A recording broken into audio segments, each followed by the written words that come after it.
জমিতে উৎপাদিত ফসলের যাকাত সম্পর্কে গুরুত্বপূর্ণ আলোচনা করব। যাকাত শব্দের অর্থ হলো বৃদ্ধি পাওয়া। মানুষ মনে করে আমি যদি আল্লাহ সুবহানাহু ওয়া তাআলার রাস্তায় যাকাত দেই, আমি যদি মানুষকে যাকাত দেই, তাহলে আমার সম্পদ কমে যাবে।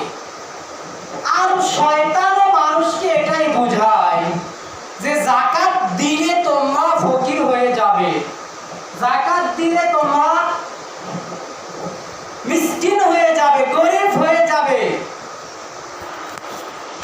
অথচ যাকাত শব্দের অর্থই হলো বৃদ্ধি পাওয়া। যাকাত দিলে ধন সম্পদ বৃদ্ধি হয়, টাকা পয়সা বৃদ্ধি হয়। এজন্য যাকাত হলো বৃদ্ধি পাওয়া। আল্লাহ সুবহানাহু ওয়া তাআলা কোরআনুল কারীমের মধ্যে বলেছেন, কোরআনুল কারীম সূরাতুল আ'রাফ 7 নম্বর সূরা 8 নম্বর পারার 10 নম্বর পৃষ্ঠা 10 নম্বর আয়াতে আল্লাহ সুবহানাহু ওয়া তাআলা বলেন, ওয়ালাকাদ মাক্কান্নাকুম ফিল আরদি ওয়া জা'আলনা লাকুম ফিহা মা'আইশা ক্বালিলাম মা তাশকুরুন। আল্লাহ বলেন, আমি তোমাদেরকে পৃথিবীতে বসবাস করার উপযোগী করে দিয়েছি। আমি তোমাদেরকে পৃথিবীতে পাঠিয়েছি, শুধু পৃথিবীতে পাঠাই নাই, মাক্কান্নাকুম ফিল আরদি ওয়া জা'আলনা লাকুম ফিহা মা'ঈশা, পৃথিবীতে বসবাস করার জন্য উপযোগী করে দিয়েছি। এই পৃথিবীতে বসবাস করার জন্য যা কিছু লাগবে, যা কিছু প্রয়োজন হয়, মা'ঈশা তোমাদের জন্য সেগুলো তৈরি করে দিয়েছি।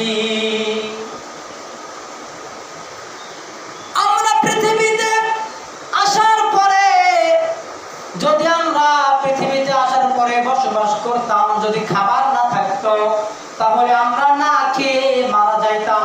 তাই পৃথিবীতে আল্লাহ পাঠানোর পরে পৃথিবীতে বসবাস করার জন্য পৃথিবীর জমিনগুলোকে ফসল উৎপাদন করার মাধ্যমে আল্লাহ পৃথিবীতে সুন্দর করে তৈরি করে দিয়েছেন, উপযোগী করে তৈরি করে দিয়েছেন। মনে করেন এই যে একটা ঘর আপনি নির্মাণ করছেন, ঘরের যদি জানালা না থাকতো, দরজা না থাকতো, তাহলে আপনি ওই ঘরের মধ্যে অন্ধকার কারাচ্ছন্নে আপনি নিঃশ্বাস দম বন্ধ হয়ে যেত। ঘরের যে জানালা আছে, দরজা আছে, ওরকম ভাবে পৃথিবীতে আল্লাহ আপনাকে পাঠানোর পরে পৃথিবীকে সুন্দর করে উপযোগী করে তৈরি করছেন। আল্লাহ বলছেন, ক্বালিলাম মা তাশকুরুন। এই যে এত সুন্দর জীবন ব্যবস্থা তোমাদেরকে দিলাম, পৃথিবীকে এত সুন্দর করে তৈরি করলাম, বান্দারে তোমাদের জন্য বসবাস করার জন্য উপযোগী করে দিলাম, ক্বালিলাম মা তাশকুরুন, তোমরা অল্প স্বল্প লোক শুকরিয়া আদায় করো। এত সুন্দর করে জীবন ব্যবস্থা তৈরি করলাম, ক্বালিলাম মা তাশকুরুন, তোমরা অল্প স্বল্প লোক তোমরা কি করো, এই বিষয়ে শুকরিয়া আদায় করো, কৃতজ্ঞতা প্রকাশ করো। তার মানে কি, বেশি লোক এ বিষয়ে শুকরিয়া আদায় করে না, আল্লাহর প্রশংসা আদায় করে না। আল্লাহ যে এত সুন্দর করে পৃথিবীকে সুন্দর করে তৈরি করছেন, বসবাস করার উপযোগী করছেন, তবুও মানুষ কি করে না, শুকরিয়া আদায় করে না। আল্লাহ তাআলা কোরআনুল কারীমের মধ্যে সূরাতুল আনআম 6 নম্বর সূরা 8 নম্বর পারার 5 নম্বর পৃষ্ঠা 141 নম্বর আয়াতে আল্লাহ বলছেন, وهو الذي أنشأكم وهو الذي أنشأ جنات معروشة غير معروشة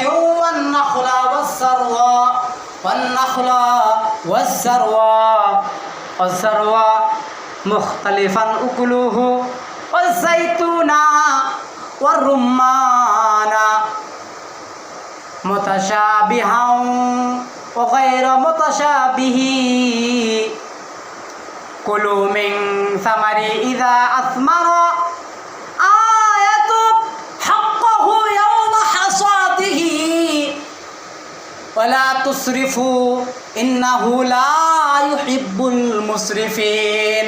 আল্লাহ বলেন সেই মহান সত্তা তিনি তোমাদের জন্য কি করছেন, তৈরি করছেন বাগিচা এবং গুলমলতা, যা কিছু গাছ জাংলার উপর ভর করে থাকে, আর কিছু বৃক্ষ সোজা দাঁড়িয়ে থাকে। ওয়ান্না খোলা, যেমন খেজুর গাছ তোমাদের জন্য তৈরি করছে খেজুর গাছ। ওয়ান্না খোলা ওয়াসারওয়া, আরও তৈরি করছে শস্য ক্ষেত্র, ফসল আদি। মুখতালিফান উকুলুহু, আরও তৈরি করছেন তিনি তোমাদের জন্য জাইতুন ফল, এবং তৈরি করছে জাইতুনা ওয়া রুম্মানা, এবং তৈরি করছে আনার ফল বা ডালিম। রুম্মানা মানে ডালিম, রুম্মানা। আল্লাহ বলছেন রুম্মানা মুতাশাবিহাও ওয়া গায়রা মুতাশাবি। আল্লাহ বলেন এই ডালিম, এই জাইতুন দেখতে একই রকম লাগলেও কিন্তু খাবারের স্বাদ হলো ভিন্ন।